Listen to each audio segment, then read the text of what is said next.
Can we turn our phones off, please?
Two minutes. 2 minutes.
Good afternoon.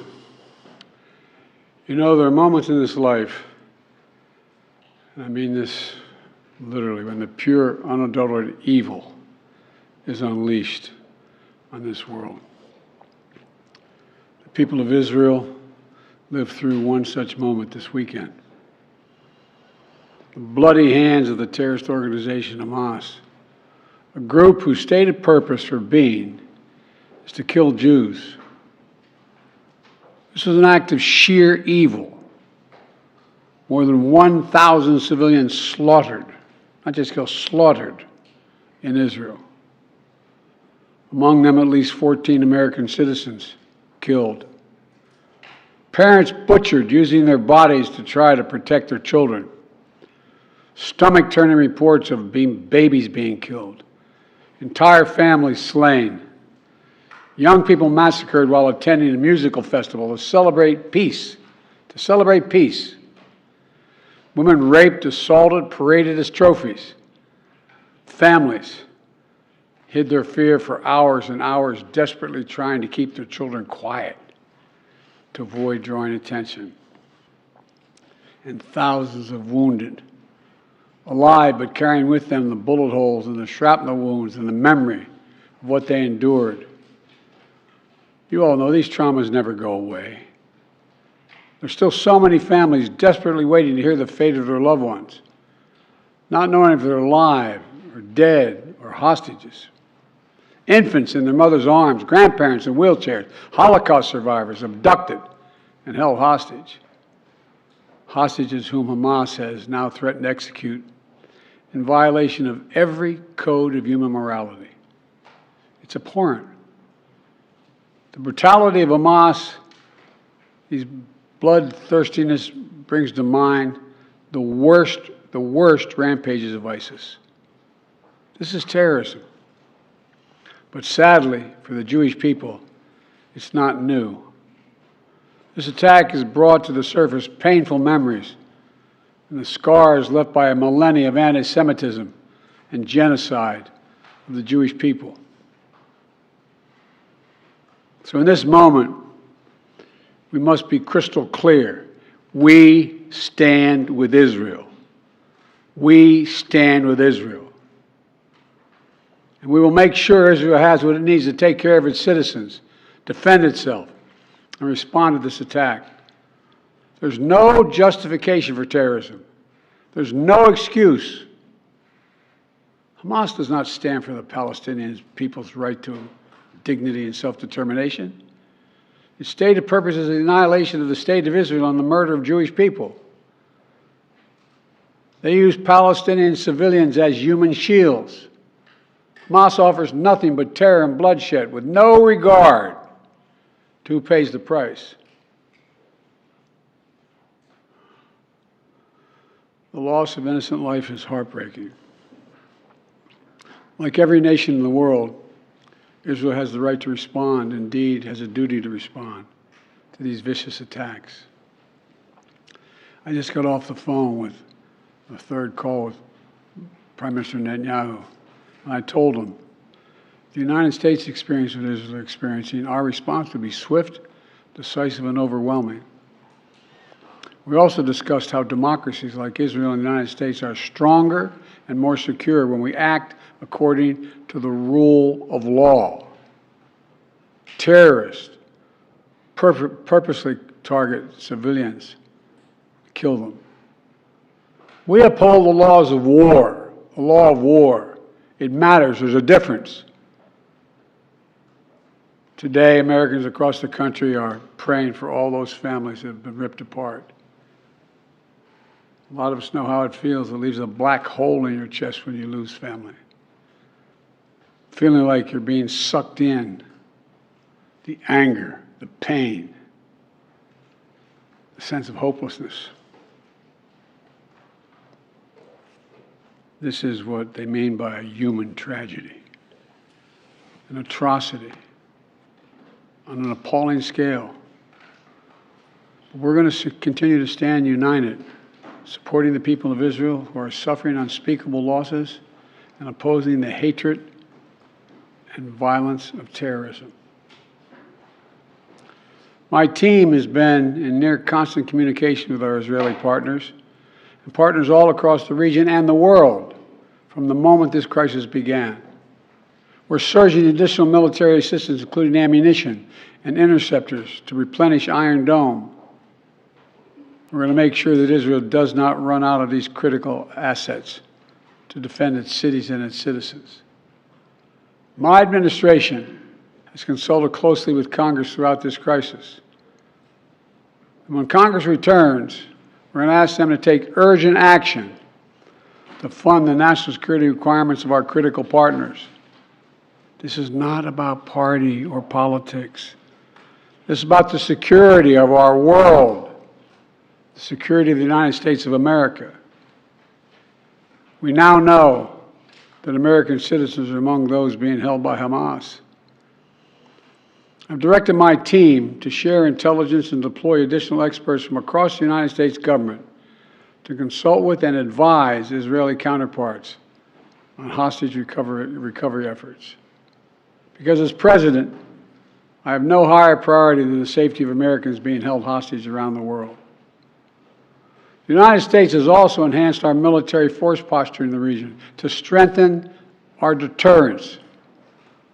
The Department of Defense has moved the USS Gerald R. Ford Carrier Strike Group to the Eastern Mediterranean and bolstered our fighter aircraft presence. And we stand ready to move in additional assets as needed.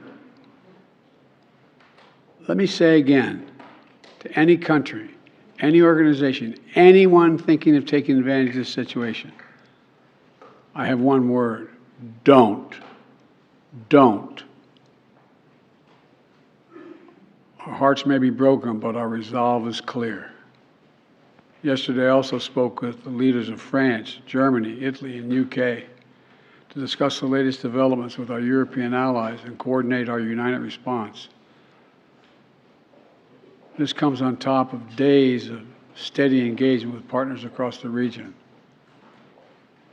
We're also taking steps at home. In cities across the United States of America, police departments have stepped up security around centers of Jewish life. The Department of Homeland Security and the Federal Bureau of Investigation are working closely with state and local law enforcement and Jewish community partners to identify and disrupt any domestic threat that could emerge in connection with these horrific attacks. This is a moment for the United States to come together, to grieve with those who are mourning. Let's be real clear. There is no place for hate in America. Not against Jews, not against Muslims, not against anybody. We reject. What we reject is terrorism. We condemn the indiscriminate evil, just as we've always done. That's what America stands for.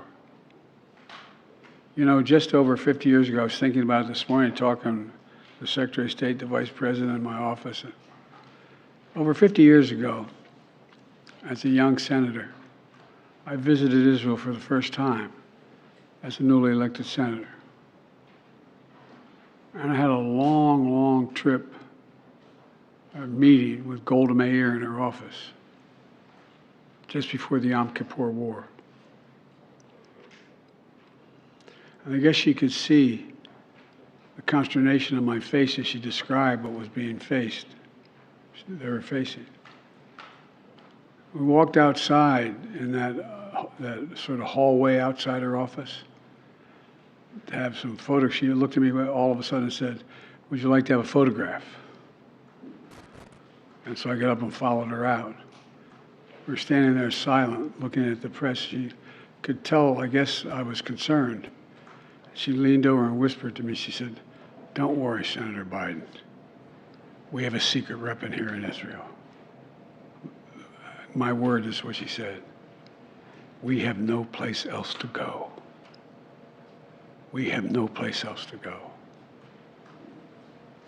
For 75 years, Israel has stood as the ultimate guarantor of the security of Jewish people around the world, so that the atrocities of the past could never happen again. And let there be no doubt, the United States has Israel's back. We will make sure the Jewish and democratic state of Israel can defend itself today, tomorrow, as we always have. It's as simple as that. These atrocities have been sickening. We're with Israel. Let's make no mistake. Thank you. Mr. President, what was your reaction?